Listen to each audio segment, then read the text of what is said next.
아이고, 나와주셔서 감사드립니다. 지금부터 녹음이 필요하다고 인정돼서 녹음 명하도록 하겠습니다. 이따가 말씀하실 때 마이크 좀 가까이 대고 말씀해 주십시오. 아시겠죠? 그리고 본인이나 본인 가족이 형사처벌받을 만한 내용에 대해서는 증언을 거부할 수 있습니다. 개별적인 질문에 대해서도 마찬가지입니다. 지금 오늘 선서하고 그래도 증언을 하실 거죠? 알겠습니다. 선서하고 증언하시는데 만약 거짓말하시면 위증죄로 처벌받을 수 있습니다. 이때 위증이라는 거는 내가 경험하지 않았는데도 경험한 것처럼 얘기하거나 기억이 명확하지 않은데도 기억이 명확한 것처럼 얘기하는 것도 위증이 될 수 있습니다. 아시겠죠? 예, 그럼 잠깐 오른손 드시고 선서 부탁드리겠습니다. 선서, 양심에 따라 숨김과 보탬이 없이 사실 그대로 말하고 만일 거짓말이 있으면 위증의 벌을 받기로 맹세합니다. 정의 김봉식. 예, 다시 한번 감사드립니다. 자리에 앉아 주십시오. 예, 그렇게 하고요. 서 검사님이 하실 건가요? 네, 그렇습니다. 그럼 이 부분만 제가 좀 진행해도 괜찮을까요? 12번까지 그 변호사님들 12번까지는 아까 말씀드렸다시피 이제 피신 조서, 진술 조서 같은 것들인데 예, 이 부분에 대해서는 진정 성립 자체에 대해서는 다 인정하고 내용만 부인하는 취지. 그렇게 정리하면 될까요? 예, 알겠습니다. 서 검사님 괜찮으시겠어요? 네, 괜찮습니다. 예, 그럼 13부터 할까요? 네, 13, 14항은 사실상 파일은 똑같은데요. 저 변호사님께서 뭐 좀 정해주시면 13번, 14항 중에 뭐 원하시는 파일 정도만 재생하는 방식으로 그렇게 하시죠. 선입하는 게 어떠실까 하는 생각입니다. 됩니다. 저희가 보겠습니다. 예. 일단 저희 기본 원칙은 이런 방식으로 진정 선입 안 된다는 게 입장을 적어주시고요. 일단 예.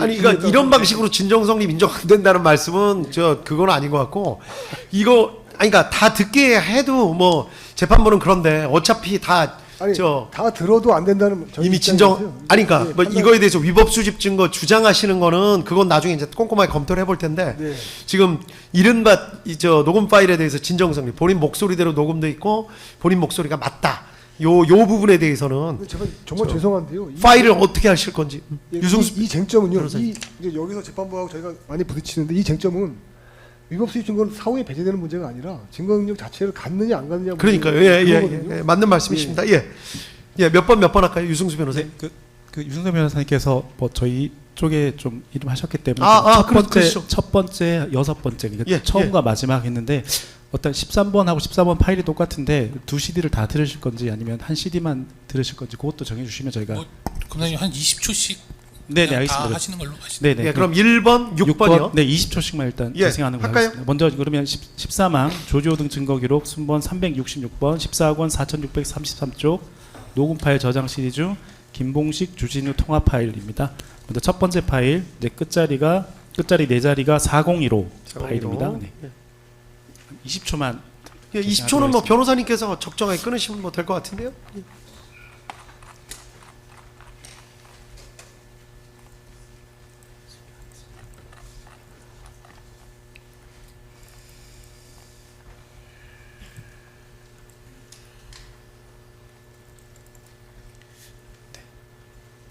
첫 번째 파일이 17초라서 다 듣도록 하겠습니다.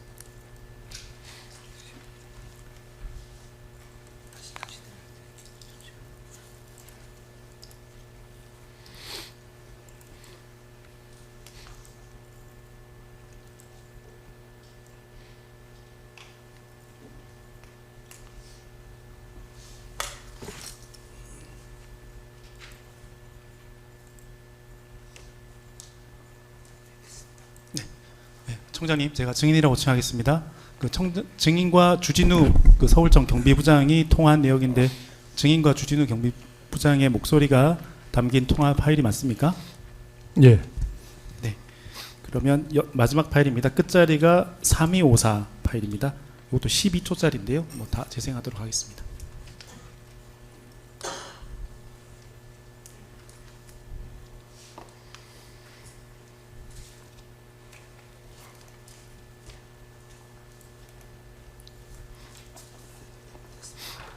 네, 증인과 주진우 경비부장이 통화한 그 녹음 파일이 맞습니까? 예. 네, 13항은 이렇게 확인했습니다. 14항 CD도 재생을 하도록 하겠습니다. 첫 번째, 여섯 번째.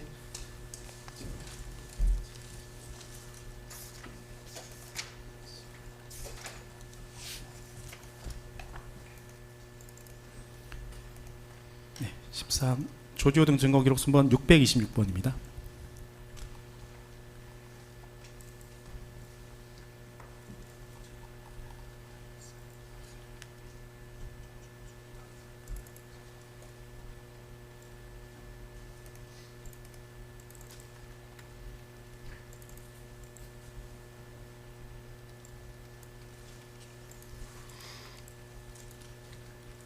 네, 첫 번째 파일 끝자리 402로 파일이 재생하겠습니다.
증인과 주진우 경부부장이 대화한 녹음 파일이 맞습니까? 예.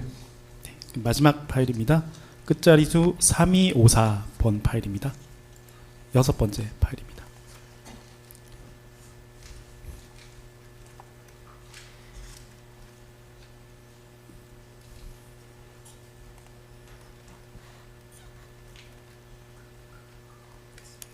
네, 증인과 주진우 경비부장이 통화한 그 녹음 파일이 맞으시죠? 예. 네. 진정 선의까지는 모두 물어봤습니다. 이게 일단 이 부분은 그렇게 정리하겠습니다. 그 녹취서에 변호인들 진술로 해당 부분 현재 그 증인이 직접 들은 파일 외 포함하여 나머지 파일들 역시 증인의 목소리가 맞고 증인의 목소리대로 그 증인이 대화한 내역대로 녹음되어 있는 것을 확인한 부분에 대해서는 동의한다. 그렇게 정리해서 진행하기로 했습니다. 계속하시죠. 총장님, 네, 증인이라고 칭하고 예. 여쭙겠습니다. 두 번 다른 재판에서 증언하셨기 때문에 오늘 간단하게만 여쭈고 주시면 마치도록 하겠습니다. 증인께서는 2025년 11월 24일 피고인 이상민에 대한 내란 종료 임무 종사제 등 재판과 2025년 11월 27일 피고인 윤석열에 대한 내란 우두머리죄 등 재판에 각각 증인으로 출석하셔서 증언하신 사실이 있으시죠? 예. 예, 각 재판에서 증인께서는 기억나시는 대로 그리고 사실대로 진술하신 것이 맞습니까? 예. 네, 위 각 재판에서 일부 증언 거부도 하신 부분들이 있는데 혹시 뭐 증언 거부하신 것들을 포함해서 그 재판에서 미처 증언하시지 못하신 내용 중에 오늘 뭐 추가로 더 하실 말씀은 있으신가요? 없습니다. 네, 주시면 마치겠습니다. 예, 알겠습니다. 반대 신문상 일단 배부해 주실까요?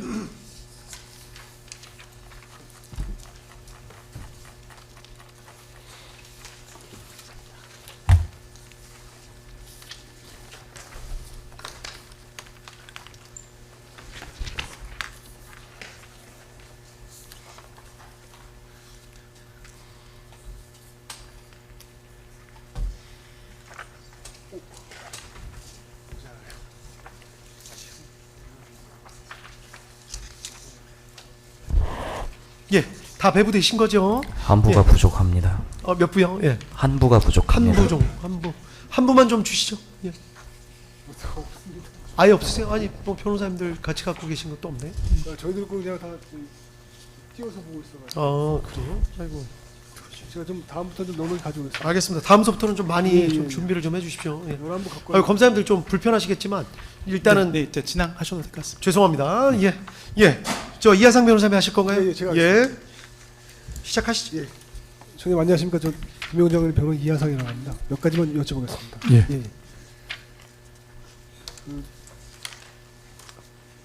공소장에 보니까 전장님 89년도 임관하신 걸로 있는데 올해 벌써 횟수로 37년째 봉직하고 계시는 거네요.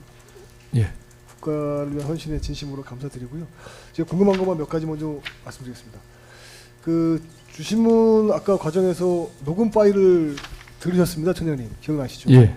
근데 그 녹음 파일은 사실은 청장님 핸드폰에서 나온 녹음 파일들은 아니거든요. 알고 계시죠? 예.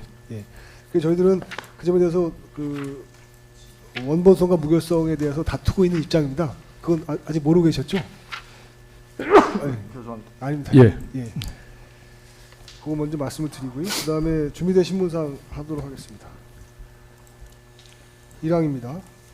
그 공소사실에 검사들이 우리 총장님에 대해서 양력을 좀 적어놨습니다. 보니까 89년 3월에 경찰대학 졸업하시고 임관하셔서 그다음에 2024년 8월 16일에 청장으로 임용되신 걸로 되어 있습니다. 맞습니까, 이 내용은요? 예. 2항입니다. 경찰공무원법 제7조 임용권자 규정 제1항에 따르면 총경위상 공무원의 임용권자는 대통령이라고 되어 있는데 알고 계십니까? 예. 3항입니다. 또 국가경찰 및 자치경찰의 조직 및 운영에 관한 법률제 28조 제2항에 의하더라도 시도 경찰청장도 최종 대통령이 임명한다 이렇게 되어 있더라고요. 알고 계시죠, 청장님? 예. 4항입니다. 국민이 직접 선출한 대통령이 시도 경찰청장을 직접 임명하게 하는 것은 경찰 권력에 대한 민주주의적 통제를 목적으로 하는 입법 취지인 것도 알고 계십니까? 그런 뭐 자세한 입법 취지는 제가 알고 있지 못합니다. 이 정도 이해하실 수 있지 않습니까? 예. 그다음에 공소사실 중에서 그 5항입니다. 검사들이 이렇게 써놨습니다. 비상계엄 선포 전의 상황을 적어놨던데요. 비상계엄 선포 전에 청장님하고 경찰청장님께서 두 분이 대통령을 만났다고 적어놨더라고요. 그건 뭐 사실이었습니까? 아니면 예. 사실이 아니면 아니라고 하셔도 됩니다. 맞습니까, 그는? 예. 알겠습니다. 6항이 됐고요. 그다음에 7항, 8항은 합쳐서 먹겠습니다. 공소장에 보면은 대통령 만난 자리에서 계엄이 선포될 수 있을 것이다라는 말을 들으셨다고 되어 있던데 만약에 그 시각에 대통령을 만나서 대통령께서 그런 말씀을 하셨다 하더라도 실제 예정된 시각에 계엄이 선포될 것인지 여부에 대해서 우리 청장님은 사실 알 수 있는 위치는 없었습니다. 맞습니까? 제 말 이해하셨죠? 질문의 취지를 정확하게 다시 이해 한번 못했습니다. 예. 그 계엄 선포 전에 청장님하고 조지호 청장께서 대통령을 만났다고 되어 있더라고요.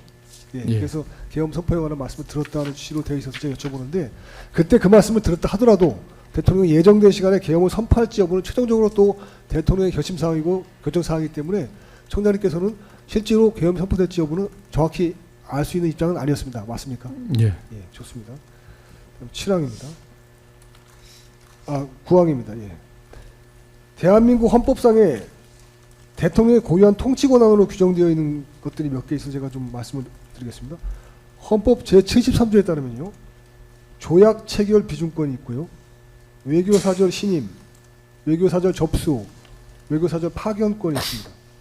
그리고 선전포고권과 강화권이 규정되어 있습니다. 이런 거 혹시 기억나십니까? 예. 일부 정도 알고 예, 있습니다. 좋습니다. 10항입니다.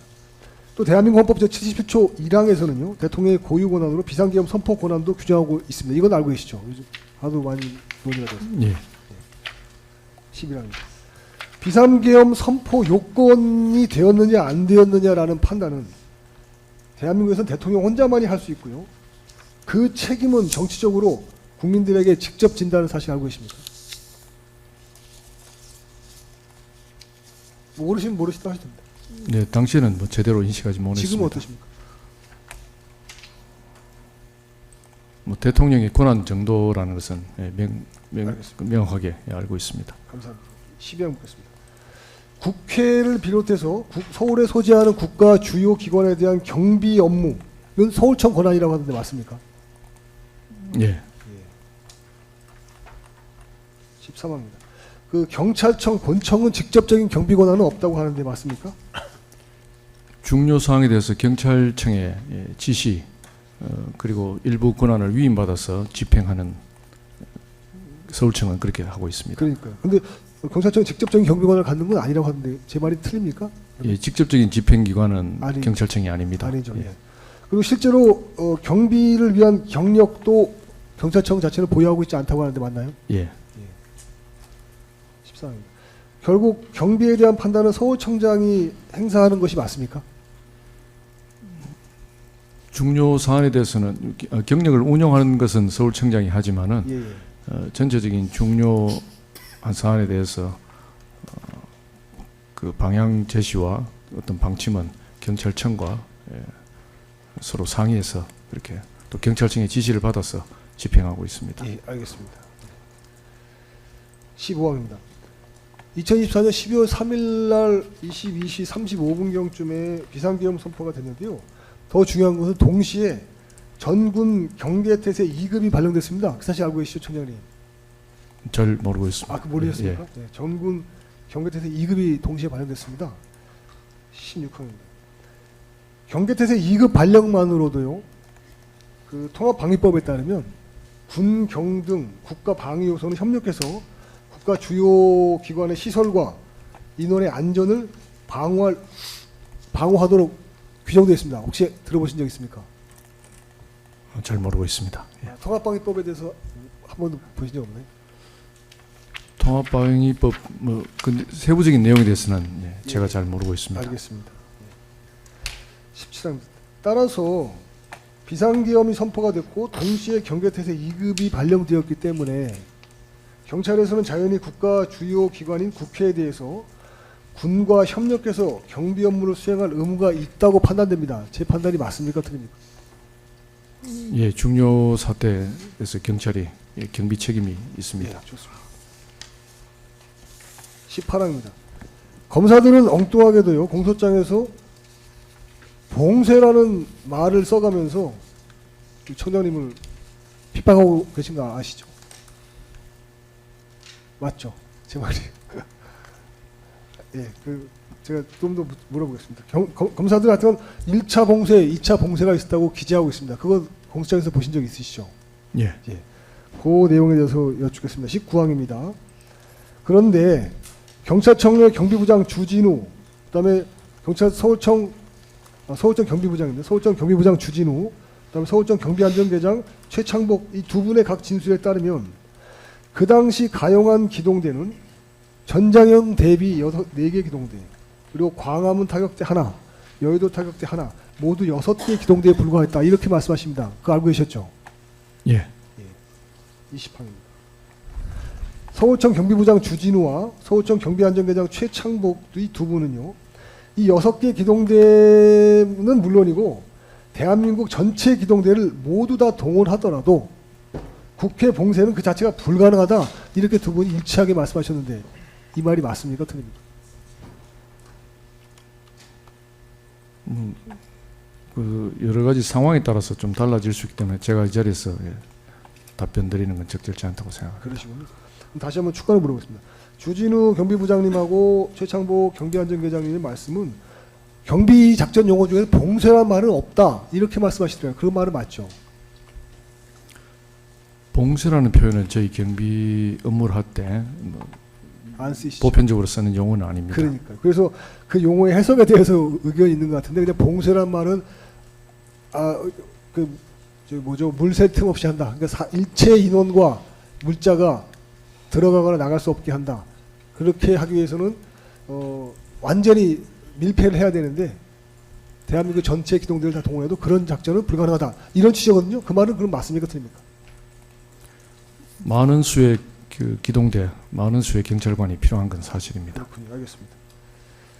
21항입니다. 주진우 부장, 경비부장하고 최창복 경비안전계장이 그렇게 말씀하시는 이유가 이렇게 설명하더라고요.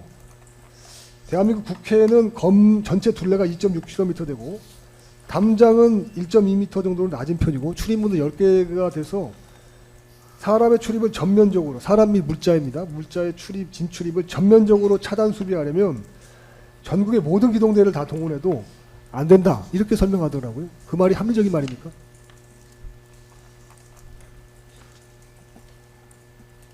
앞서 말씀드린 대로 많은 수의 그 기동대가 필요한 건 사실이고 서울청 산하에 60개 기동대가 있습니다. 네. 예, 60개 기동대면 한 3,500~600명 정도가 되는데 어떤 그 정도의 많은 기동대가 동원되어야 된다는 그 정도면 그런 동원되면 부분은 됩니까? 사실입니다. 그러면요, 청장님? 제가 궁금한 그겁니다. 근데 이 두 분은 다 그는 정부에는 가정적인 상황은 제가 답변드리기 어려운 것 가정적인 같습니다. 상황 어렵다. 예. 두 분이 일치돼서 말씀하시기로 여쭤봤는데 청장님은 조금 조심스러운 입장이시네요. 알겠습니다. 자, 그러면 22항입니다. 공소 사실에는요, 검사들이 이렇게 기재를 해놨습니다. 그 2024년 12월 3일 22시 48분경부터 12월 4일 01시 45분경까지 경찰 기동대 28개가 동원됐다. 이렇게 말하는데 인원으로는 1680명입니다. 이 정도라면 아까 말씀드린 주진우 부장과 최창복 회장이 말한 것처럼 인원과 시설 설비에 완전한 진출입 차단이 가능합니까? 불가능하죠. 그 공소장에는 그렇게 1820명 되어 있습니다만 실제 초기에 그 현장에 배치됐던 경력은 5개 기동대와 2개 제대 그렇죠. 320여 명 네. 정도이기 때문에 문 위주로만 배치가 되었고 나머지 1,500여 명의 기동대 경력들은 그러니까 국회의원들께서 이렇게 출입을 선별적으로 출입을 하고 계실 때 이제 각 기동대 정원 지시가 내려가서 그렇게 출동을 해서 한 00시 50분 01시 가까이 되어서 많은 여타 기동대 경력들이 현장에 도착한 것으로 알고 있습니다. 예, 그러니까요. 그러니까 공소장에 기재된 대로 이 병력대로 아무도 사람이 없다고 가정하더라도 이 사람들을 뺑 세워서 둘러서 전체를 다 물새 틈 없이 막을 수 있습니까? 없습니까? 제가 궁금한 그겁니다. 안 되죠. 이 인원은 안 된다고 하던데 명확하게 아닙니까? 예, 촘촘히 그렇게 세울 수 안 있는 되죠. 정도의 인원 되지 않습니다. 그렇죠. 예, 예. 그걸 여쭤보고 싶어요. 네, 일단 오전은 여기까지 하고 조금 쉬었다 갈까요? 예, 그렇게 하시죠. 예, 지금이 4시 3분인데 4시 20분 정도에 다시 시작하도록 하겠습니다. 증인께는 오시자마자 바로 또 쉬자고 해서 죄송한데 앞에 증인 신문을 좀 계속 해가지고 잠깐만 좀 쉬었다가 하도록 하겠습니다. 4시 20분에 다시 시작하도록 하겠습니다. 예, 다들 조금이라도 쉬셨는지 모르겠네요. 증인 들어오시게 하죠. 저희 특검에서는 전종택 검사 오후 이제 이후기일 불참합니다. 전종택 검사에 빠지시고 예. 변호인들은 다 그대로시죠. 예, 증인 자리에 앉으시면 됩니다. 예. 고일 변호사 왔습니다. 다시. 고영일 변호사님 출석하셨고요. 예. 그렇게 하고 계속할까요? 24항서부터 하시면 될 것 같습니다. 네, 입장부터 하겠습니다. 예, 이하상 변호사님.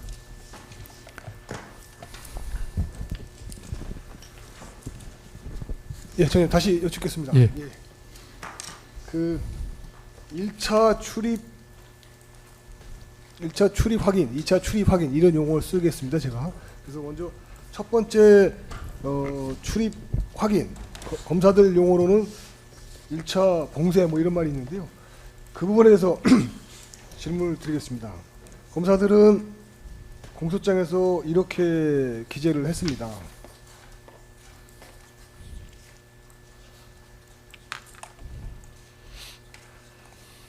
최창복 경비계장이죠? 경비안전계장 최창복 아시죠? 예. 이청님. 최창복은 2024년 12월 3일 22시 35분경 서울특별시 경찰청 경비지휘 무전망을 통해서 각 그 기동대를 출입문에 배치하고 그 다음에 그 무렵부터 국회의원을 포함한 모든 사람의 국회 출입을 전면 차단하기로 결정하였다라고 말해서 검사들이 공소사실했다면 22시 35분경부터 국회의원을 포함한 일체 인원이 차단됐다 이렇게 주장을 하고 있습니다. 이 내용을 알려드리고 신문합니다. 25항입니다. 5쪽입니다. 그런데 최창복 경비안전계장은 이 법정에 증인으로 오셔가지고요 말씀하시기를 22시 48분경 음호로 무전 지시를 송출했는데 현 온도부로 진군 전면 차단이다라고 명확하게 증언해서 진군은 시위대만이다. 만약에 국회의원을 포함했으면 산원 포함 전면 차단 이렇게 명령을 냈을 텐데 진군이라고 자기가 딱 특정을 했기 때문에 국회의원 차단은 포함되지 않았다라고 명확히 증언했습니다. 알고 계십니까? 증언한 내용은 제가 잘 모르고 모르시죠. 있습니다. 예. 그래서 최창복 경비안전계장의 말에 따르면 국회의원 출입은 처음부터 차단된 적은 없다 이렇게 말합니다. 그것이 청장님의 뜻하고 부합한 것이 맞죠? 처음에는 안전유지 차원에서 이렇게 네. 차단을 그렇죠. 하면서 안전조치 차원에서 이루어졌습니다. 네네네. 그 청장님도 혹시 경비 업무 주로 하셨습니까, 청장님? 경비 업무 경력이 많지는 않습니다. 많지 않으시고 수사부서에 계셨군요, 원래는요. 예. 그렇군요. 그 음원은 잘 모르시겠네요. 그 네, 무선망 기본적인 정도만 알고 있습니다. 기본적인 정도 아시고요. 알겠습니다. 그러면 진군이 시위되고 산원이 국회의원이라는 정도는 아십니까? 그것도 모르셨는 것 같은데요. 예, 뭐 산원 부분은 제가 아 뒤늦게 모르셨군요. 알았습니다. 아 예. 예. 그래서 저희들이 그걸 확인하게 됐는데요. 26항입니다. 최창목 계장은 진군과 산원을 명확히 구별해서 그 차단 대상을 정확히 특정했다 이렇게 딱 얘기를 하더라고요. 그래서 그 당시에 그 계엄선포 직후에는 진군의 출입만 차단됐구나라는 걸 확인이 됐거든요. 그것이 저는 청장님의 뜻하고 부합된다고 알고 있었고 오늘 그걸 여쭤보는데 청장님의 뜻이 그것이 맞죠? 네, 답변 드리지 않겠습니다. 알겠습니다. 예. 26, 7은 했고요. 그다음에 28을 묻겠습니다. 아까 지금 최창복 경비계장 추가로 하나 여쭤보겠습니다. 실제로 그 서울경찰청 지휘망을 통해서 무전을 날리는 사람은 최창복 계장이더라고요. 맞습니까, 청장님? 예, 주로 그렇게 하고 있습니다. 그러니까요. 결국 최종적인 그 지시를 전달하는 사람은 최창복 계장이기 때문에 예, 그분의 말에서 나간 용어대로 상황이 정리되는 건 맞죠. 예, 그래, 좋습니다. 자, 그래서 28화입니다. 결국 최창복 계장님의 말씀에 따르면 서울청에서의 지휘 방침 중에는 국회의원, 산원의 출입을 차단시킨 일이 없었다 이렇게 명확히 얘기하고요. 근데 다만 검사가 이제 다른 무선 통신망에서 그런 민원이 생기는 걸 찾아서 이야기를 해주더라고요. 개별 기동대에서 국회의원을 통제하는 경우가 발생을 해서 그 국회의원이 민원을 제기하는 바람에 민원이 다시 올라왔다 이런 상황이 있다 하더라고요. 그건 기억나십니까? 제가 직접 무전을 듣지는 않았고 그렇군요. 예, 보고를 받았습니다. 그렇군요. 그러니까 상황이 이렇습니다. 조금 더 설명 좀 다시 질문합니다. 최창목 계장은 진군만 차단하라고 했는데 그 전파 과정에서 그걸 다시 기동대장들이 수신을 해서 실행을 하는 구조가 맞죠, 청장님? 그거는. 예. 예. 근데 기동대에서 실행하는 과정에서 아마 국회의원 한 사람 정도가 차단이 된 모양이더라고요. 그래서 덕유산 산원이 출입을 요청하고 있다라는 무선 통신망이 들어와서 다시 명확하게 지침을 줘서 국회의원과 국회 관계자들의 출입은 허용해라라고 지시가 내려갔다고 하더라고요. 그거 알고 계셨습니까? 모르셨습니까? 네, 그 현장의 상황을 보고 받고 예, 예. 제가 저희 참모들과 다시 검토 후에 예, 새로운 지시가 내려갔습니다. 그렇죠. 그렇게 국회의원들과 국회 관계자들의 출입이 허용된다는 사실을 재확인해 주는 것이 청장님의 그 경비 방침과 일치한 것이 맞는 거죠?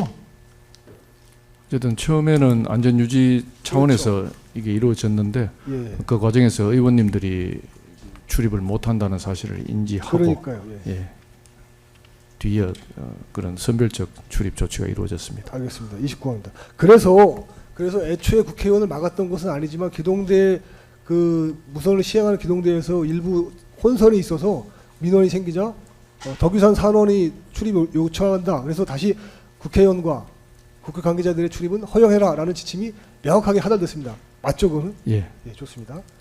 30항입니다. 그래서 국회의원을 비롯해서 국회 관계자의 출입이 가능하다는 무전이 모두 4번 내려갔더라고요. 그러니까 제가 잠깐 한번 보여드리면서 하겠습니다.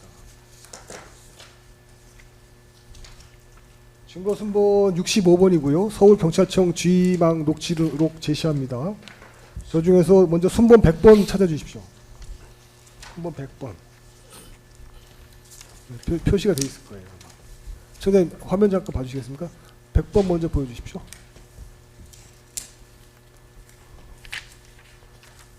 예, 보이시죠, 청장님? 예, 예, 100번이 송출된 시각이 23시 07분 02초입니다. 맞죠? 그 내용을 한번 좀 읽어주시면 그 김변호사님 크게 잘 안 보여요. 알겠습니다. 출입 통제 중인 27, 34, 45, 71, 87 기동대장 경력에게 다시 한번 전파하세요. 일반인에 대해서는 지속적으로 차단, 국회의원 신분이 확인되는 경우에는 국회의원은 들어갈 수 있도록 조치하세요. 네, 저렇게 됐고요. 그 다음에 또 반복해서 나갑니다. 두 번째는 109번입니다. 109번 23시 15분 06초에 송출됐습니다. 보이십니까, 청장님? 예. 예, 그 내용 한 번 더 읽어드리겠습니다. 영등포 경비과장, 국회 안쪽 출입증을 가지고 있는 보좌관과 국회 관련 공무원들, 직원들은 출입할 수 있도록 하고 이외에 출입증이 없는 사람들에 대해서 차단, 지속적으로 차단하세요. 네, 마찬가지죠. 예, 그 다음에 또 나갑니다. 116번입니다. 23시 16분 26초 보이십니까, 청년님? 예, 다시 읽어드리겠습니다. 네, 27, 34, 45, 71, 87 기동대장 지휘관용 핸드마이크를 이용하여 국회 출입증이 있거나 여타 국회의원 신분이 확인되는 경우에는 들어갈 수 있음을 지속적으로 안내하세요. 네, 맞죠? 예. 상황이 그렇게 졌습니다. 애초에 산원의 출입을 막은 일이 없었는데 기동대에서 시행하는 과정에서 민원이 발생하자 국회의원 출입은 허용된다라고 4번이나 거듭해서 내려갔습니다. 맞죠, 상황이? 네. 예, 좋습니다. 32랑 묻겠습니다. 그런데 이 특이한 사항이 있는데 우리 청장님께서 직접 무선을 날리시더라고요. 맞죠? 기억나십니까? 예. 예, 제가 읽어드리겠습니다. 125번부터 130번까지 제시합니다. 보이십니까, 청장님? 예. 예. 120번이 최초 송출된 시점이 23시 21분 02초입니다. 그리고 송출자가 서울청장으로 되어 있고요. 그다음에 마지막에 130번인데요. 23시 21분 26초. 그러니까 약 20초 동안 여러 번 하신 것 같아요. 서울청장으로 되어 있습니다. 제가 오늘 읽어드리겠습니다. 125분부터 읽어드릴게요. 잠시 서울청장 일방적 지시합니다. 그다음 두 번째입니다. 잠깐 전에 서울청장이 지시한 대로 국회 경비대행도 동원해서 세 번째, 일제 폭력행위 없도록 폭력행위 있으면 적극 제재하고 그 다음에 물리적 충돌이 없도록 할 것. 129번. 아울러 검문 검색은 마지막입니다. 아울러 검문 검색은 잘해서 국회의원을 비롯한 국회 사무처 직원, 국회 출입증이 있는 사람은 통과시키도록 해요. 절대 물리적 폭력 사태가 일어나지 않도록 주의하기 바랍니다. 이상 서울청장 무전 완료. 이렇게 하신 거 맞습니까? 예. 기억나십니까? 예. 32항입니다. 그래서 서울청장께서 직접 무전기를 들고 각 기동대장을 상대로 또는 경비과장을 상대로 폭력행위는 없도록 하라. 그 다음에 국회의원들은 포함 국회 사무처 등 국회 관계자들 전부 출입하라라고 거듭해서 확인해 주셨습니다. 맞습니까? 예. 네. 34항 합쳐서 물어보겠습니다. 서울청장님까지 나서셔서 결국 5번에 걸쳐서 국회의원과 국회 출입증이 있는 자들, 국회 관계자들의 출입이 허용됐었고요. 폭력 사태가 일어나지 않도록 주의하라. 이렇게 지휘 방침을 내리신 게 맞습니다. 맞습니까, 청장님? 예. 예. 알겠습니다. 그 다음에 35항입니다. 이게 또 그 서울청 경비과장 주진우 부장, 경비과장입니다. 경비과장이 또 무선을 또 한번 합니다. 연번 144에서 155번 제시합니다. 보이시죠, 청년이? 예. 예, 제가 읽어드릴게요. 144번이 23시 33분 42초에 나갔고요. 그다음에 145번이 23시 33분 50초에 나갔습니다. 서울청 경비과장이 2번 다 발령했고요. 두 번째 거 먼저 보시겠습니다. 국회 관련해서는 국회 출입 기자까지 전부 통과할 수 있도록 조치하세요라고 반복해서 지시가 나갑니다. 맞습니까? 예. 36항을 생략하고요. 2차 출입 확인 조치, 검사들이 말하는 2차 국회 봉쇄에 대해서 여쭤보겠습니다. 37항입니다. 정치활동 금지가 포함된 포고령이 발령된 이후 23시 37분경에 국회의원 출입에 대한 확인 조치가 이루어진 거로 판단됩니다. 맞습니까, 청장님? 예. 38항입니다. 그러나 국회의원 출입과 관련해서 민원이 접수되는 무전은 단 한 건도 없더라고요. 맞죠, 그것도요? 아까는 근데 계엄 선포 직후에는 덕유산 산원이 출입을 원한다는 민원이 들어와서 국회의원 허락하라고 무선 지시를 내렸는데 정작 23시 37분 포고령 발령 이후에는 어떠한 출입 민원은 없었습니다. 맞죠? 39항입니다. 왜 그랬냐면요. 이미 모든 국회의원들과 국회 관계자들 이미 다 국회에 들어가 있었습니다. 그래서 잠시 후인 00시 49분경에 벌써 본회의가 개최되고 있었기 때문에 더 이상 국회 출입을 요청하는 일이 없었던 겁니다. 그거 알고 계셨습니까? 제가 국회 내부 상황은 그러니까요. 정확하게 인지를 못하고 있습니다. 예. 23시 37분에 그런 지시가 나갔음에도 불구하고 출입에 관한 민원이 없던 이유는 이미 다 들어가 있었기 때문에 그런 민원이 없었습니다. 그 알고 계셨죠, 사실은요? 모르셨나요? 모르셔도 되고요. 지금 아셨습니까? 현장에서 그런 직접적인 무전 상황을 저한테 보고하지는 알겠습니다. 예, 검사들의 공소장 기재에 따르면 이렇게 되어 있습니다. 2024년 12월 4일 00시 49분경에 본회의가 이미 개최되었다. 그리고 2024년 12월 4일 01시 01분경 10분 사이에 벌써 계엄 해제 요구안이 국회에 상정되었고 공안시 03분경 190명 만장일치로 해제안이 가결됐다. 그러니까 최소한 190명의 국회의원 그리고 그 사람들과 관계된 자들이 전부 다 국회 안에 들어가 있었다는 것입니다. 알고 계셨습니까? 예. 40항입니다. 경찰의 경비 활동은 국회 외곽에서 이루어지고 있었기 때문에 경찰의 경비 활동으로 인해서 국회 본회의 개최가 방해된다는 것은 있을 수 없는 일이죠. 제 말이 맞습니까? 네, 그 당시 배치된 경력이 나중에 정원된 경력을 제외하면 300여 명이었기 때문에 네. 예, 불가능한 것 맞죠. 그 정도의 경력으로는 국회를 이렇게 완벽하게 이렇게 차단한다는 건 사실상 불가능합니다. 네, 알겠습니다. 41항 묻겠습니다.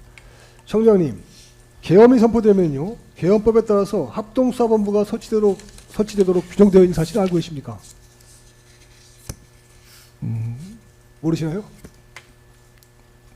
예, 어느 정도 좀 지나서 알았습니다. 예. 아, 좀 지나서. 예. 예. 42항입니다. 계엄이 선포되어서 합동수사본부가 설치되면 합동수사본부장은 방첩사령관이 되고요. 방첩사 수사단장을 중심으로 합동수사본부가 꾸려진다는 사실 알고 계셨습니까? 예. 이번에 예, 아시겠습니까? 그 당시 실시간은 알지 못했습니다. 네네. 방첩사 43항입니다. 방첩사 수사단장은 합수부 구성을 위해서 경찰청에 수사인력 파견 요청을 했고요. 이는 비상계엄 선포에 따른 방첩사의 계엄 매뉴얼에 따라서 이루어진 것이라고 합니다. 알고 계셨습니까? 그 합수부 합동수사단, 합수단 관련해서는 제가 잘 모르셨고. 예, 잘 모르고 있고 뭐 당시 저는 국회 상황에 거의 전적으로 이렇게 매여 있었기 때문에 예, 그 부분은 제가 잘 알고 있지 못합니다. 추가로 하나 물어보겠습니다. 그 방첩사 수사단장이 이 법정에서 증언하셨는데요. 그분의 말씀에 따르면 합수부의 구성은 방첩사 인원이 기본이 되고 그 다음에 경찰청 수사 인력, 그 다음에 해양경찰청, 그리고 국방부 조사본부 인력 이런 식으로 구성된다고 하더라고요. 그걸 알고 계셨습니까? 구체적인 내용 그걸 모르고 있습니다. 모르셨군요. 예. 예. 그래서 매뉴얼에 따라서 합수부가 구성이 되고 각 관련 공문, 수사 인력 파견 요청하는 공문이 수발신 된다고 합니다. 그 잘 모르셨습니까? 예. 그리고 합수부 임무 중에 하나가요. 또 하나는 비상계엄 선포되면 그 교정시설의 안전을 위해서 이감 조치도 한다고 하던데 혹시 알고 계셨습니까? 모르고 있습니다. 경찰의 경비 계획 중에서도 국가 비상사태에 어떤 교도소나 이런 시설에 대한 경호 계획도 포함되어 있는 경우가 있습니까 혹시? 제가 잘 모르고 그건 있습니다. 모르시는 네, 알겠습니다. 44항입니다. 지금 검사들은 무슨 체포 활동이 있었다고 자꾸 억지를 부리고 있는데요. 체포 활동하려면 체포를 위한 기구가 필요한데요. 체포는 합수부 구성 이후에나 가능한 일이기 때문에 결국 수사인력 파견 요청은 체포를 위한 것이 아니라 합수부 구성을 위한 것이었습니다. 알고 계셨습니까, 청년이?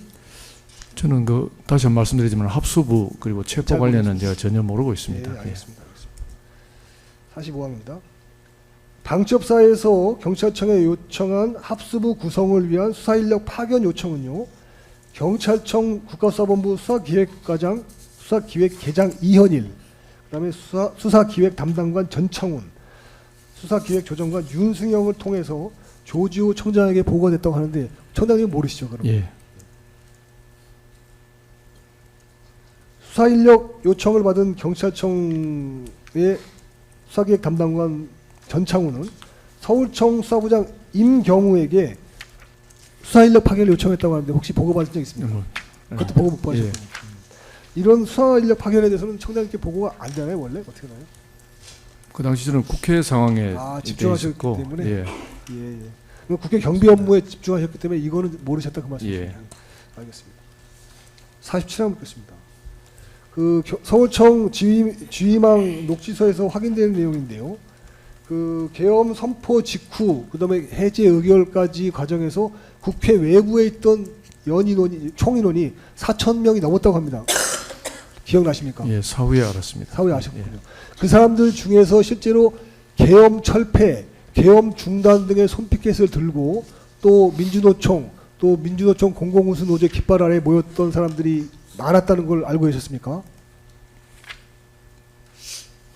그 군중들의 어떤 구성 요소에 대해서는 예, 잘 제가 잘 모르셨습니까? 모르고 있습니다. 예. 그 사람들이 작전 중인, 그러니까 계엄사무를 수행 중인 우리 국군들을 상대로 군용물을 탈취하고 폭행하고 또 작전 중인 차량을 움직이지 못하게 해서 우리 국군들을 감금했는데 그 사실도 보고받은 적 있습니까? 당시 현장에서 보고받은 바는 없습니다. 없습니까? 48항입니다. 아까 말씀드린 것처럼 국회 관계자들에 대한 출입이 진작에 허용됐기 때문에 이미 국회로 들어갈 사람들은 다 들어가 있었습니다. 그런데 월담자들도 많았다고 하던데 알고 계셨습니까? 일부 월담자가 있다는 사실을 알고 있었습니다. 월담자들은 신원은 확인이 안 됐고요. 그런 사람들이 국회 내부를 장악해서 국회 출입문을 모두 다 국회 집기로 다 틀어막은 상황이었다고 하는데 보고받으신 적 있습니까? 아닙니다. 그래서 국회 시설의 방어를 위해서 들어갔던 우리 국군 장병들이 출입문이 막혀서 들어갈 수가 없어서 안전 통로를 확보하기 위해서 부득이 사람이 없고 인명피해가 발생하지 않는 외진 곳의 유리창문을 통해서 안전 통로를 확보했다고 합니다. 알고 계셨습니까? 잘 모르고 있습니다. 모르셨죠? 예. 49항입니다. 그 경찰에서 국회 경비 경력을 파견해서 관리해주고 있죠. 맞습니까? 예, 국회 경비대 인력을 파견. 국회 경비대가 있죠. 예. 예. 국회 경비 부대장입니다. 49항입니다. 국회 경비 부대장이 국회 내부 상황이 좀 어렵다. 경력 증가를 요청하면서 그 경력들은 월담에서 진입해라 이렇게 요청한 사실이 있습니다. 기억나십니까? 저는 그 세부적인 무전 내용은 제가 거의 기억하지 못하고 있고 그렇군요. 그리고 그 실시간으로 제가 들을 수 있는 상황이나 입장이 아닙니다. 50항 묻겠습니다. 증제 65호 중 서울청 주임항 녹취록 중에서 연번 385번 제시하겠습니다. 김 변호사님, 385번. 청장님 한번 화면 좀 봐주시겠습니까? 385 보이십니까? 좀 작죠? 읽으실 수 예. 있나요? 제가 읽어드릴게요. 385번이고요. 00시 39분 45초입니다. 국회 경비부대장이 발신합니다. 알겠습니다. 우리 8호 기동대는 헌정문 쪽으로 해서 지금 월담할 수밖에 없습니다. 헌정문 쪽으로 오셔가지고 월담할 수 있도록 내안으로 지시 좀 하세요. 8호 기동대장이 알겠습니다라고 회신합니다. 읽으셨죠? 예. 예, 50이랍니다. 지금 이건 두 가지 의미가 있습니다. 국회 경비부대장조차도 증가된 경력이 월담에서 국회 내부 경비를 지원해달라고 말할 정도로 국회 외부의 폭동 상황과 내부의 폭동 상황이 심각했다는 뜻입니다. 알고 계셨습니까? 모르셨습니까? 저 이해 못하십니까? 내용? 아니, 예, 그 당시 이해하셨죠? 상황을 실시간으로 제가 잘 알지는 잘 못했습니다. 모르셨죠. 그러니까 경력 증가를 요청하면서 그 경력들이 월담에서 와라. 지금 들어올 데가 없다. 예. 이런 상황이거든요. 예. 그만큼 월담자들이 많아서 국회 내부 질서가 어렵다는 뜻이었습니다. 그거 모르고 계셨습니까? 모르셨습니까? 월담자가 있다는 사실은 제가 알고 네, 있습니다. 예. 알겠습니다. 52항입니다. 그런데 검사들은 공소사실에서 경찰 병력도 넘어갈 수밖에 없는데 작전 중인 국군들이 민간인들과의 충돌을 피하기 위해서 역시 안전 통로를 위해서 담을 통해서 통로를 확보했는데 그거를 비난하고 있습니다. 그거 알고 계셨습니까? 잘 모르고 있습니다. 모르셨죠. 53항입니다. 계엄 선포 직후에 국회에 수소 충전소 담이 무너졌습니다. 그래서 불쌍한 인원들이 국회 경내로 침입했는데요. 그 사실 보고받은 적 있습니까? 예, 수소 충전소 상황은 그쪽에 혼잡한 인원이 많이 몰려서 예. 기억나십니까? 예. 제가 자료 보여드릴게요. 증제 54항입니다. 증제 65호 중 서울청 주임항 녹취소 266번부터 274번까지 제시합니다. 자, 여기 보시면 266번부터 보시죠. 보이십니까, 청년이? 예. 예. 서울청 경비안전계장 국회 경비대 상황실입니다. 국회 수소충전소 담벼락 무너진 상황입니다. 서울청 경비안전계장이 응신을 합니다. 영등포소 국회 수소충전소 담벽이 붕괴한 상황 알겠습니다. 이렇게 되어 있습니다. 그 다음에 경비안전계장이 계속 묻습니다. 부상자는 발생하지 않았나요? 보이시죠? 부상자는 발생하지 않았나요? 국회 경비대 상황실 다시 한번 말씀하랍니다. 경비안전계장 부상자 발생이 없는지 국회 경비대 상황실 확인 중에 있습니다. 확인을 보고 드리겠습니다. 국회 경비부대장이 다시 발신합니다. 서울청 경비안전계장 국회 경비부대장입니다. 국회 수소 충전소 쪽으로 월담을 하는 사람들이 많은데 경력을 국회 안쪽으로 좀 이동을 시켜줬으면 좋겠습니다.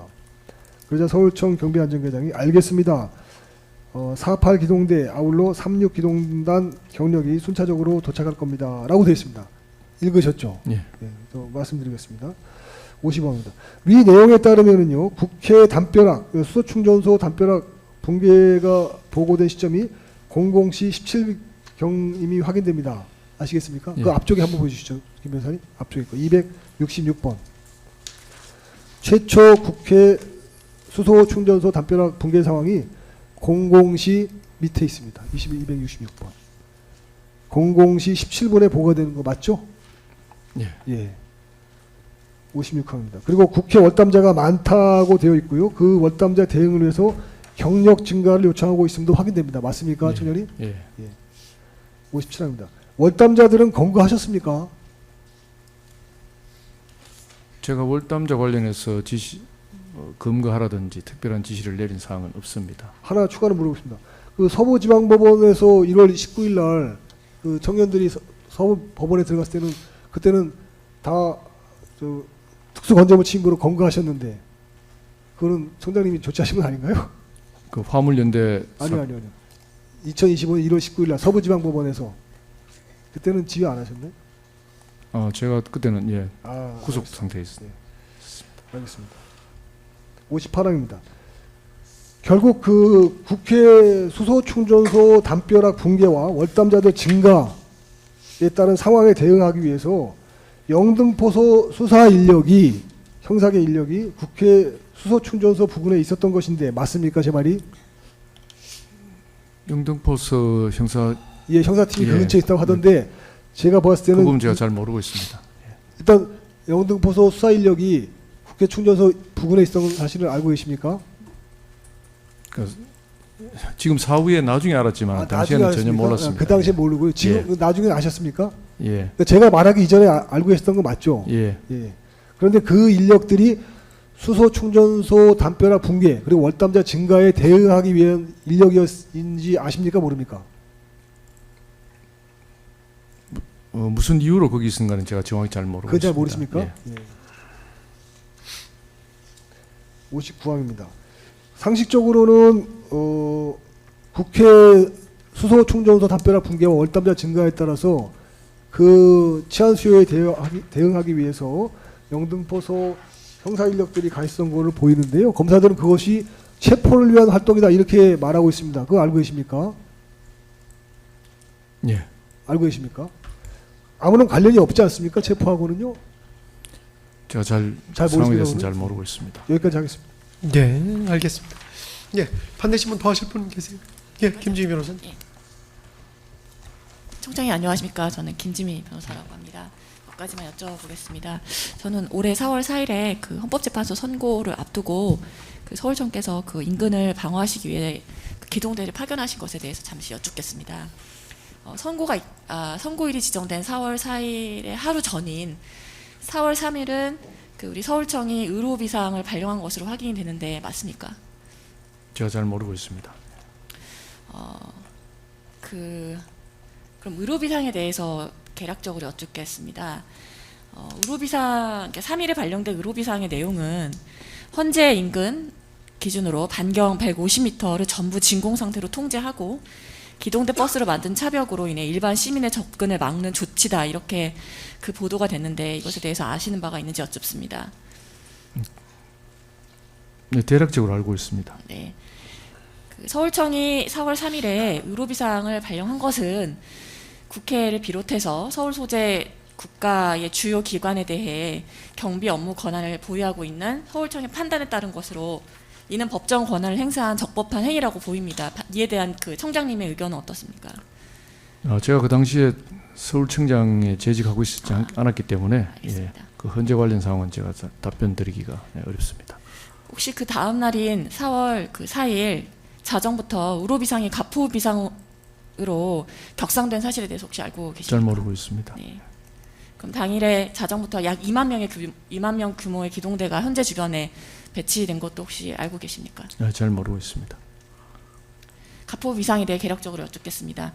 가포 비상이라는 것은 사실상 전시나 이에 준하는 국가 위기 상황에서 발령되는 조치로 전국 경찰력 100%가 동원되는 것을 의미한다는데 이것이 맞는지 여쭙습니다.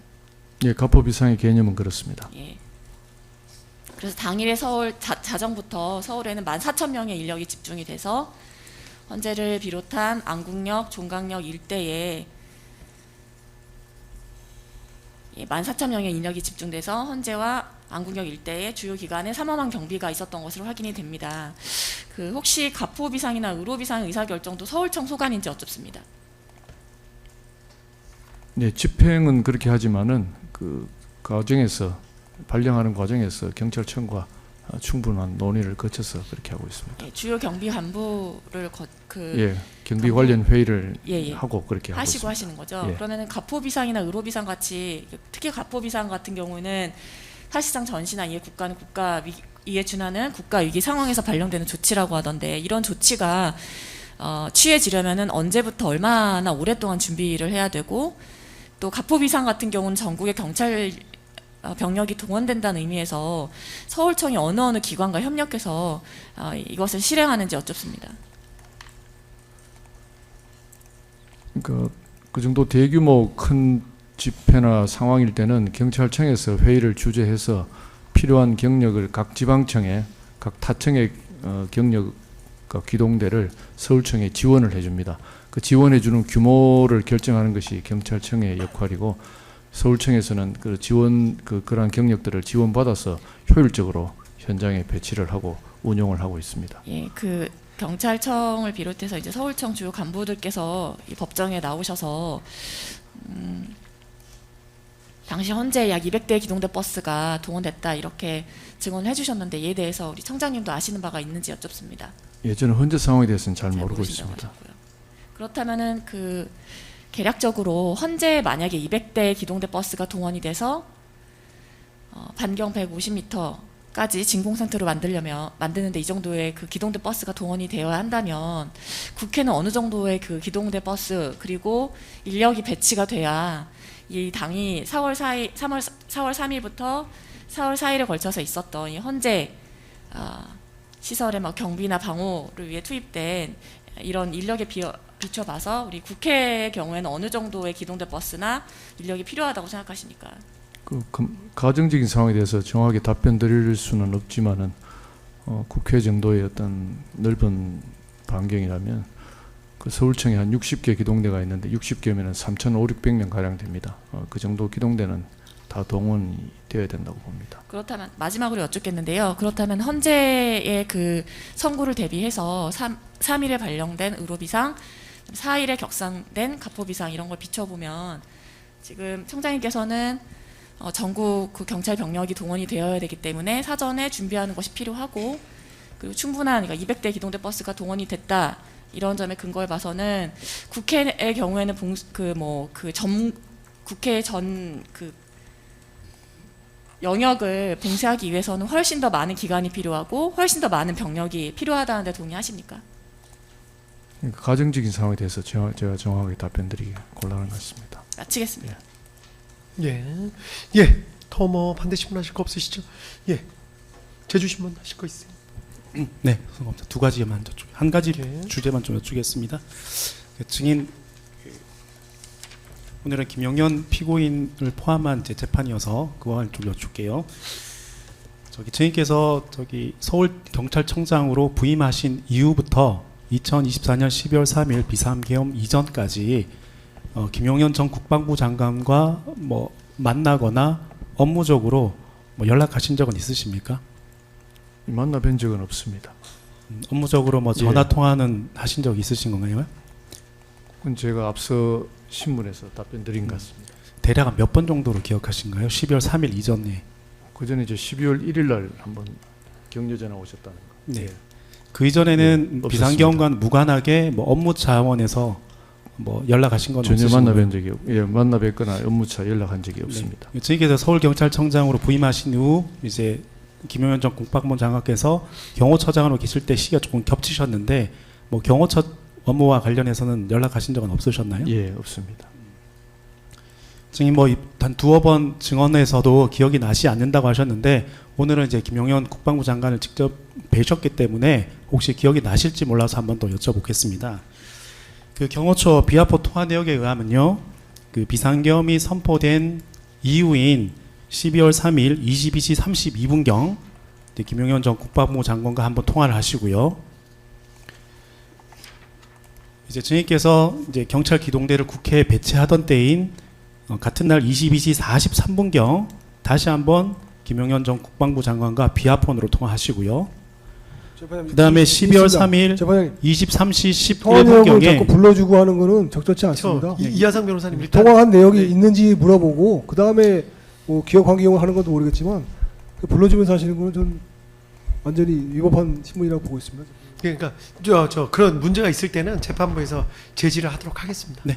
제지 안 해주셔서 그다음에 아니 근데 네, 또 이런 계속 여쭈겠습니다. 일일이 뭐 네. 통화 기록 뭐 이런 거예요.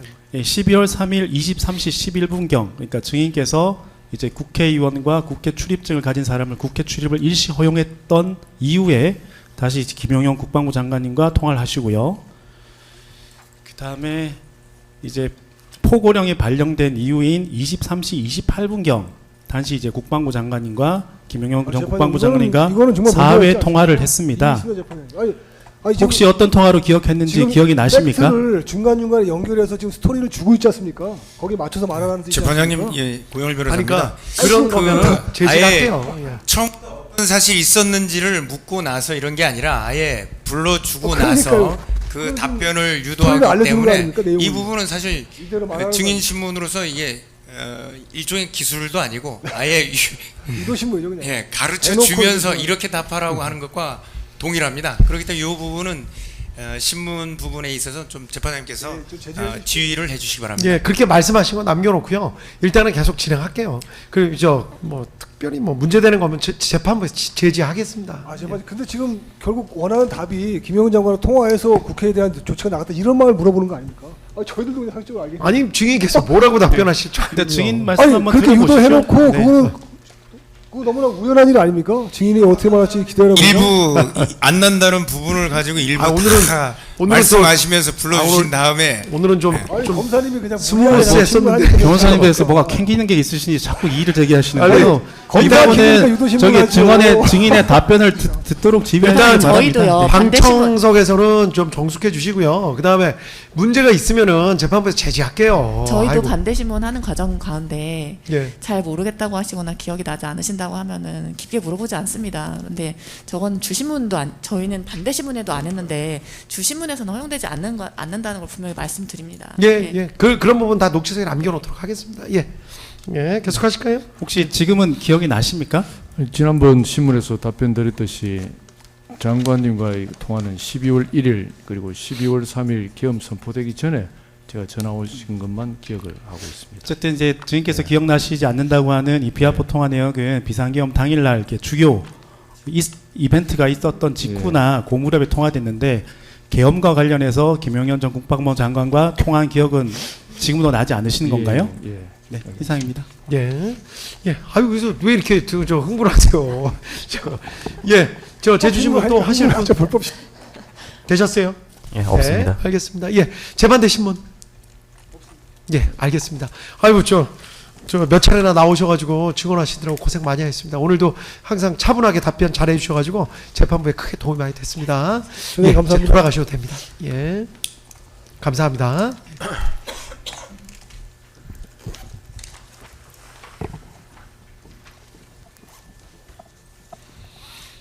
예, 나가신 거 확인했고요.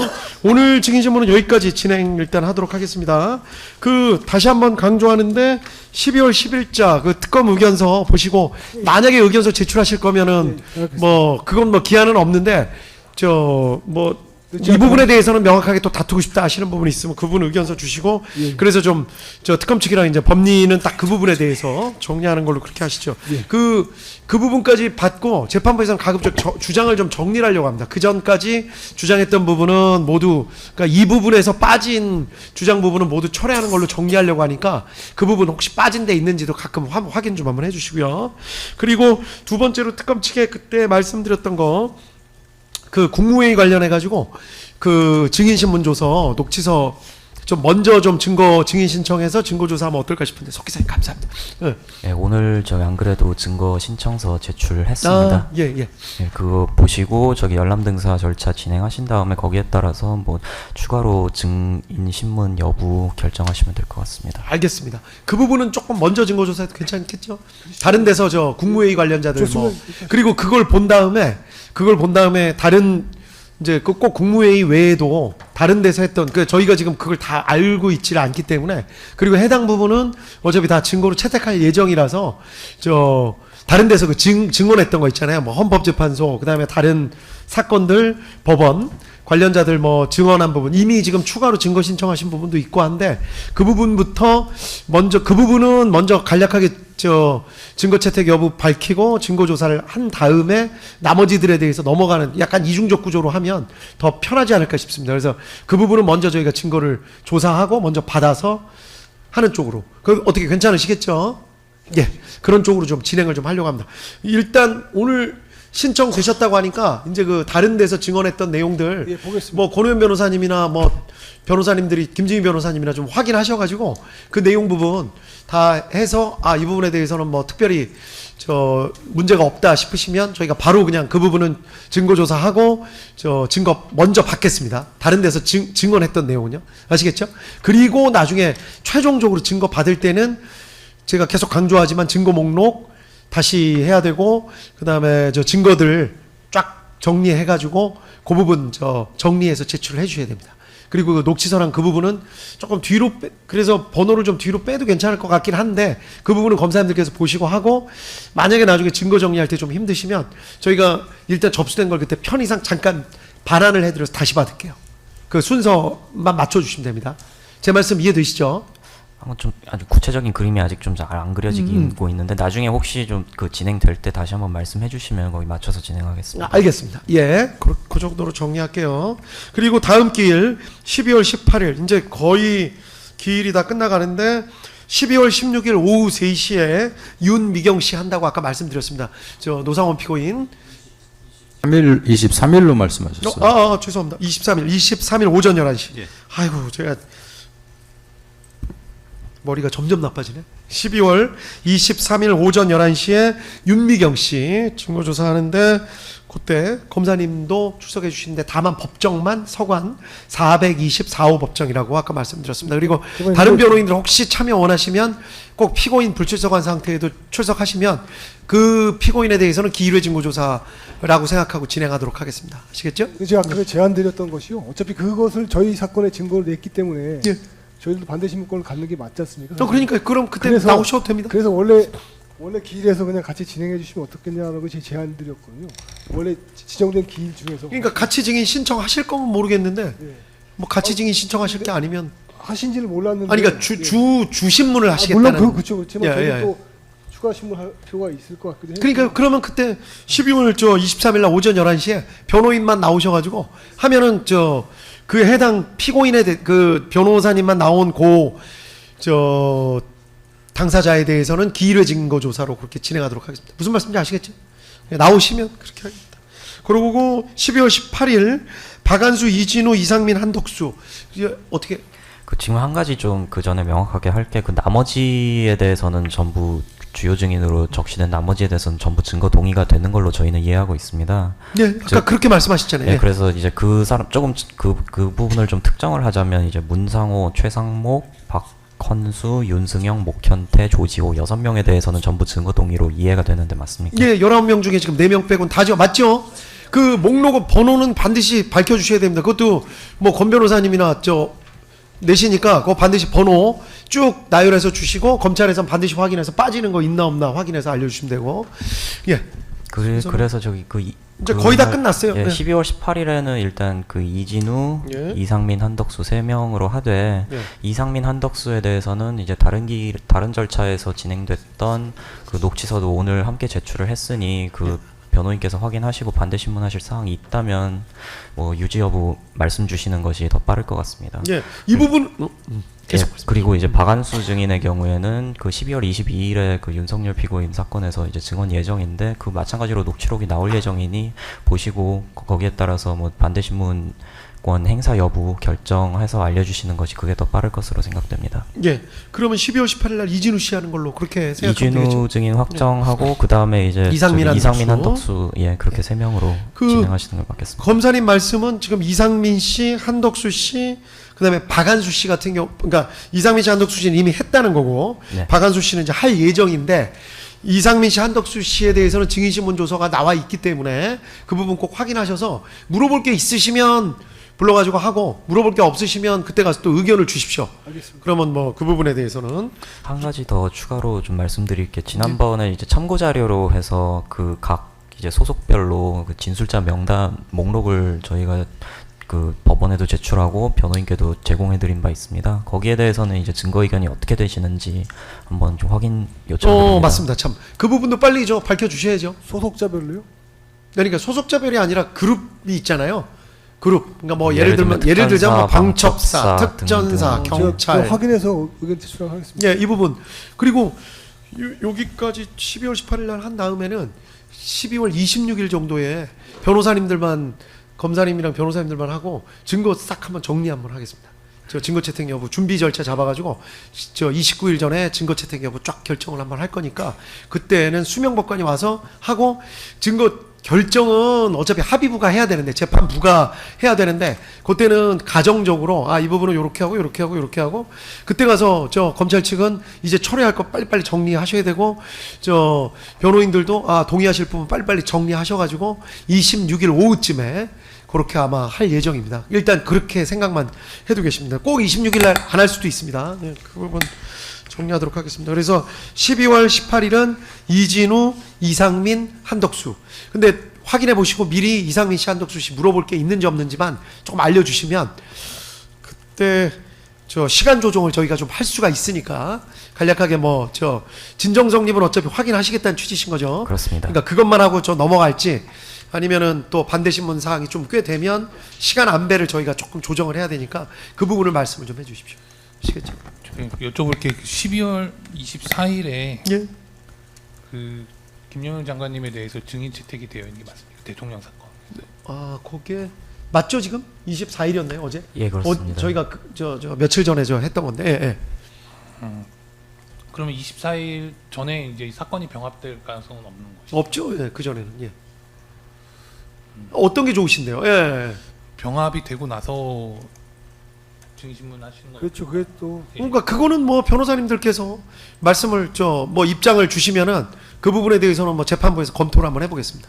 그거는 뭐 저 재판부에서 명확한 입장이 있는 게 아니라서 지금 공동 피고인들에 대해서는 29일 날 할까 말까 지금 그 생각이 계속 있거든요. 그래서 다 대법정에 모여서 해당 증인을 할까 말까 지금 이러고 그렇게 하시면 있는데 어떨까요, 그러면? 근데 지금 다른 증인들 같은 경우는 지금 거의 지금 그렇게 하는 경우가 없긴 해요. 그러니까 김용현 피고인 증인신문 할 때는 그렇게 하는 거는 뭐 변호인들이 검토해 보시고 의견을 주십시오. 일단 다음 기일까지만 저희가 정했으니까. 그래서 저희 기본적인 의견은 병합을 하고 진행을. 예, 저 그러니까 29일 날 하자는 말씀이신 거죠? 그렇습니다. 그거는 한번 검토를 한번 재판부에서 한번 해보도록 하겠습니다.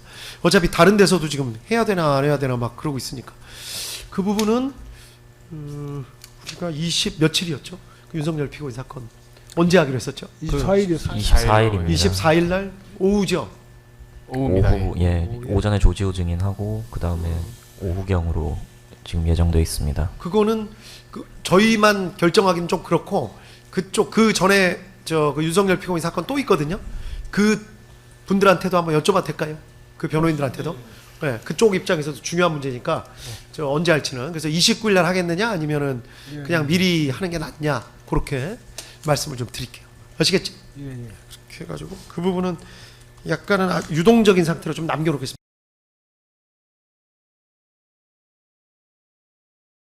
그거 바뀌면은 저희가 말씀드릴게요. 예, 그 정도로 다음 기일 하고 구체적인 시간은 저 이진우 씨 오전 10시, 12월 18일 오전 10시, 이상민 씨는 언제 정도로 하면 될까요? 지금 물어볼 게 많지는 않죠 지금 검찰 측은? 저희도 뭐 저기 신문사 저희 증언 녹취서 토대로 아마 간단하게만 진행될 것 같습니다. 그렇죠. 15일 날 하는 거 보고. 예 그렇습니다. 그런 말씀이죠. 그러면은 안전하게 이상민 씨는 오후 2시로 할까요?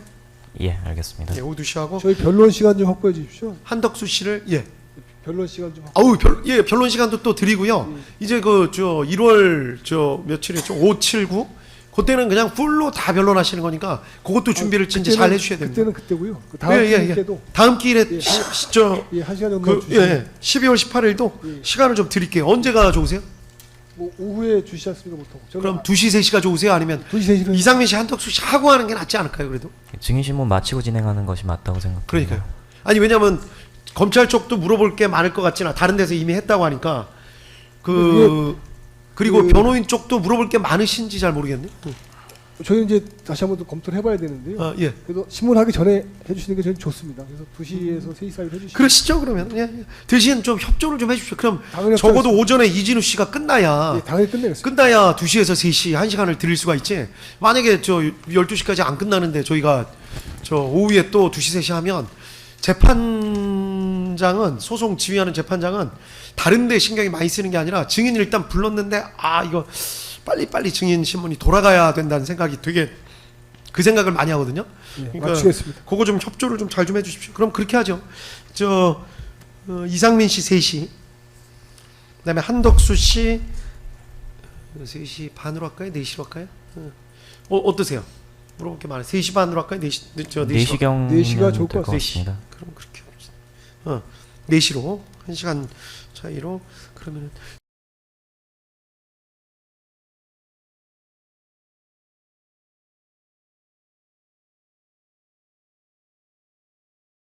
박한수 씨는 할지 안 할지는 그거를 12월 26일 날 다른 사건에서 하는데 그거 한번 보시고 한번 알려주십시오.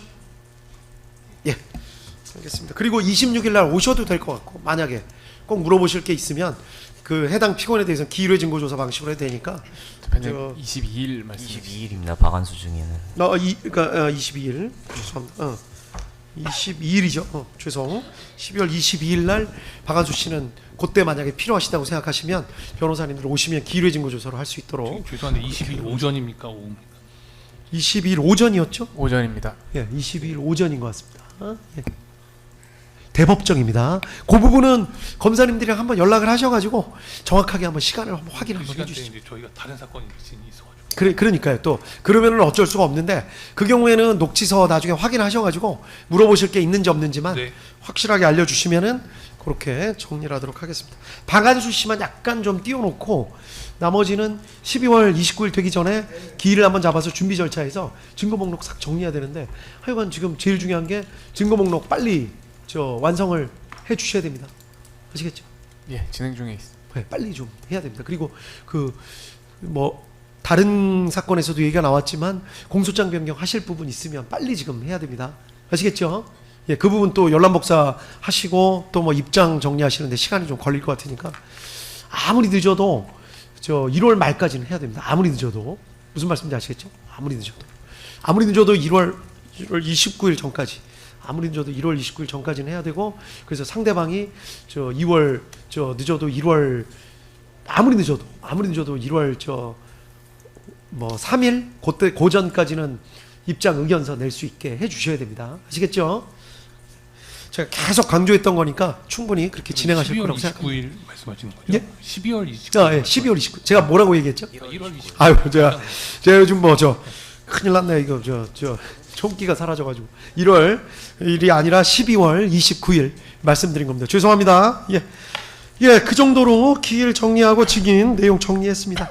특별히 더 하실 말씀 없으시면 재판은 별건 아닌데 예. 그 노상원 증인 진정 성립 그 오기가 있어가지고요. 예. 9-4항에 문상호 기록 순번 763번이라고 돼 있는데 764번입니다. 예, 감사합니다. 9-4에 사무관님이 체크해 주셔가지고요. 예, 9-4에 763이 아니라 764번입니다. 764번. 예. 우리 사무관님 얼마나 꼼꼼하신데. 감사합니다. 예, 마지막으로 한 말씀씩 듣고 오늘 끝낼까요? 특검 측 하실 말씀 있으세요? 예, 특검보님? 예, 법정 질서 유지 관련해서 한 말씀 예. 또 무슨 일이 있었어요? 예. 저기 오늘 오전에 김지미 변호사님의 변론에 이제 맞춰서 이 특검 측에서 검사가 답변을 했는데요. 그거에 대해서 좀 불만을 가지신 분이 저희 이제 중앙지검 구내식당 가는 계단에서 좀 팔을 부딪히면서 발언을 그렇게 하면 어떻게 하느냐라는 말씀을 좀 하고 가셨거든요. 당연히 의견이 다르거나 또는 불만이 있을 수도 있겠지만은 그 관련해서 이 특검 파견 검사에게 위력을 행사하거나 비난을 하는 거는 매우 부적절하고 위험한 행동이라고 생각이 듭니다. 이게 자칫 잘못하면은 이 법 집행하는 기관 그리고 법을 판단하는 곳에서 이게 자칫 잘못하면 모욕이나 또는 또 위력에 의한 행사가 될 수 있기 때문에요. 그런 부분들은 조금 자제를 해주실 수 있도록 지금 또 그분이 또 오늘 오후에 재판 도중에 법정 경위님의 제지를 받고 퇴정당하셨거든요. 아, 그랬네. 예. 예. 그래서 우리 재판에서는 이제 매번 비슷한 분들이 이제 방청인으로 오시는데 그런 행동들은 조금 삼가해 달라라는 내용으로 재판장님께서 지금까지 잘해 주셨지만 한 번 더 당부 말씀드렸으면 좋겠습니다. 알겠습니다. 아이고, 예, 그런 일이 있었다고 지금 말씀을 하시는데 우리 방청 객들이 그러시지는 않으시겠죠. 다들 소양이 있으신 걸로 믿고 지금 말씀하신 것도 그나마 다행인 게 또 검사님들이 또 마음 먹고 또 안 좋게 신고하거나 또 법적인 조치하시면 안 좋으니까 그런 부분은 소양이 다 있으실 걸로 믿습니다. 그러니까 절대 생각이 다르다고 자꾸 이렇게 서로 의견 그러실 필요 절대 없습니다. 아시겠죠? 예. 서로 생각이 다른 분들끼리 조화롭게 살아가는 게 현대사회고 민주사회니까 절대 제가 그냥 이 정도만 말씀드려도 다 아실 걸로 생각합니다. 재판도 이제 거의 끝나가는 마당에 불필요하게 그런 일이 없도록 좀 해주십시오. 예. 말씀 드리겠습니다. 예. 검찰 측에서는 마지막으로 말씀하실 거는 그걸로 듣고 변호사님 이하상 변호사님 말씀 듣고 끝낼게요. 특검법 말씀은 좀 적절치 않다고 생각이 들고요. 실제로 문제가 있으면 신고를 해서 해결하는 게 맞지. 법정에서 얘기해서 지금 있는 방청객분들을 위축시키고 억압하는 방법으로 소송 지휘를 하게 유도하는 건 옳지 않다고 생각이 듭니다, 재판장님. 사실은 저희들도 마찬가지거든요. 저희들도 요즘 길 가다 보면은 하도 악의적인 언론 보도가 많이 나가다 보니까 저희들한테 시비 거는 사람도 많습니다. 변론 잘하고 있냐 이런 식으로 덤벼드는 인간들 많습니다. 하지만 저희가 그거 재판장님한테 하소연 합니까? 안 하지 않습니까? 현장에서 대응하고 현장에서 제압하거나 회피하거나 그렇게 처리하는 것이 맞다고 생각이 들고요. 없는 사람을 두고 이 자리에서 지금 안 하시는 방청객들한테 그런 말씀 해주시는 거는 방청객들 억압하고 위축시키는 결과밖에 안 됩니다. 저는 적절치 않다고 생각됩니다. 있으면 그냥 신고하세요. 그러면요. 신고하시면 됩니다. 그러니까 이하상 변호사의 말씀 좀 방청객들한테 제가 감히 또 이 말씀하시니까 제가 좀 걱정이 돼서 드리는 말씀인데 오히려 이렇게 말씀해 주시는 게 좋은 겁니다. 왜냐하면 전혀 생각 안 하고 있는데 갑자기 그러면은 모욕으로 고소하거나 폭행으로 고소하거나 이러면 그런다고 남이 책임져 주지 않아요. 그거 오히려 검사님들이 이렇게 얘기해 주시는 거는 혹시 그런 걸 잘 모르고 하실까봐 불이익을 받을 수도 있잖아요. 그러니까 그런 말씀을 하는 거니까 그거는 지금 변호사님의 말씀 취지는 이해를 하는데 다들 좀 전에 검사님께서 말씀하신 부분은 그렇게 시민들이십니다. 그 정도 아십니다. 하여간 그렇게 받아들이실 건 아니다. 제가 변호사님 말씀에 좀 토를 달았습니다. 하여간 이 정도로 이제 정리할까요? 네, 한 말씀 드리면. 또 왜요? 아니 나쁜 말씀 드리는 게 아니고요.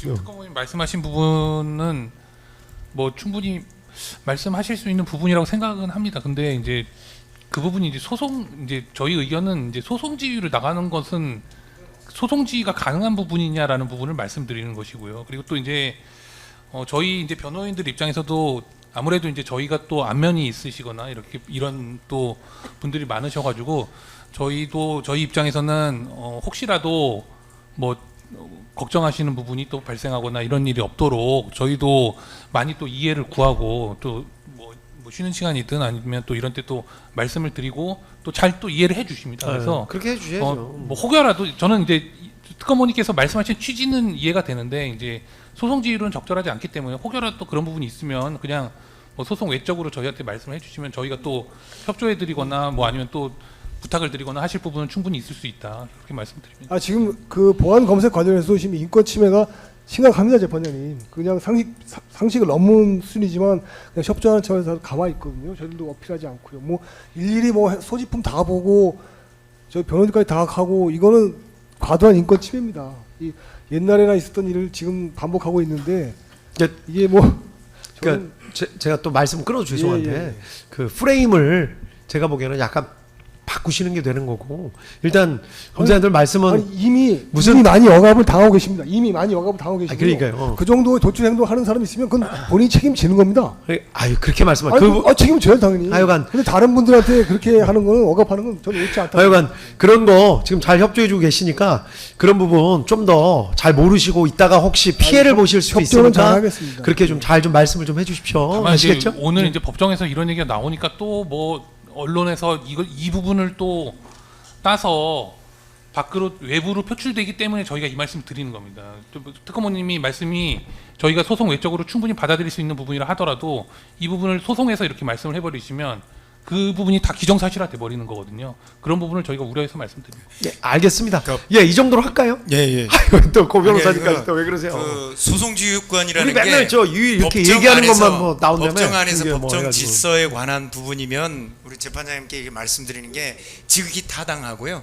법정 외에서 벌어지는 일에 대해서까지 재판장님께서 소송지휘할 요구하는 것 자체가 저희들이 이해가 안 되는 부분이고요. 하여튼 그런 부분에 있으면 저희들은 굉장히 조심하고 있고요. 저희들도 마찬가지로 소송 외에서 법정 외에서는 마찬가지로 아까 이하상 변호사님 지적해 준 것처럼 그런 일들을 당하고 있는데 그런 것까지 법정 외에서의 질서 부분까지 재판장님께 그런 부담을 지우는 거는 저희들은 부당하다는 입장입니다. 저희 같은 경우에 폭행 아유 제가 피해도 자꾸 수없이 당하고 있어요. 변호사님들 말씀에 토를 다는 것 같아서 죄송한데 아까 분명히 오늘 오후에 법정에서 아까 퇴정당했다는 말씀을 하셔서 지금 얘기하는 거예요. 밖에서 그런 얘기를 하는 게 아니라. 그런 사실 아닙니까 재판장님? 하여간 그 사람이 같은 사람인지 모르고요. 하여간 송사는 양쪽 얘기를 다 들어봐야 되는데. 하여간 일방 얘기 듣고. 하여간 이런 말씀을 듣고 또 이게 막 또 왜 해도 되나 보다 그렇게 생각하시는 분이 있을까봐 그런 그런 거니까 분들 없습니다. 절대 그렇게 말씀하시면 그런 이제 말씀하는 저희가 자체가 또 모욕입니다, 재판장님. 그렇죠. 그러니까 모욕. 그러니까 이제 그 말씀은 그 말씀대로 하고 또 이렇게 잘 협조를 좀 해주십시오. 아시겠죠? 그 변호인의 입장에서 이런 말씀 안 드리려고 했는데요. 사실은 아까 전에 이 변호사님께서 말씀하셨지만 아이고 제가 기분 나쁘게 했으면 죄송합니다. 저를 기준으로만 할 때도 예. 저는 사실은 폭행 피해를 2번이나 입었습니다. 밖에서. 예. 그래서 지금 형사 사건으로 비화가 되고 있어도 이 부분에 대해서 절대 소송에서 말씀드리지 않습니다. 그거는 일부 일탈의 행위를 한 사람들이 문제인 것이고 그것은 뭐 제가 해결해야 될 문제라고 생각하기 때문에 이 소송하고 연관 짓거나 아니면은 소송 내 법정에서 발생한 어떠한 부작용이라고 생각하지 않습니다. 그건 그거대로 제가 대응해야 될 일이고요. 그런데 지금 소송 법정에서 뭐 퇴정할 때이기 때문에 법정 내 행위다 이렇게 말씀하시면은 뭐 가뜩이나 그 써제끼기 좋아하는 JTBC나 MBC 이런 언론들이 또 신나서 써제끼면서 무슨 소란이 발생한 것처럼 또 이렇게 이야기를 할 겁니다. 저는 그런 부분은 우려하는 겁니다, 당연히. 저희가 드릴 수 있는 말씀이라고 생각합니다. 예, 알겠습니다. 예, 뭐 이 정도 말씀드렸으면 충분히 다 이해하실 거라고 믿습니다. 예, 오늘도 검사님들, 변호사님들 늦게까지 고생들 많이 하셨습니다.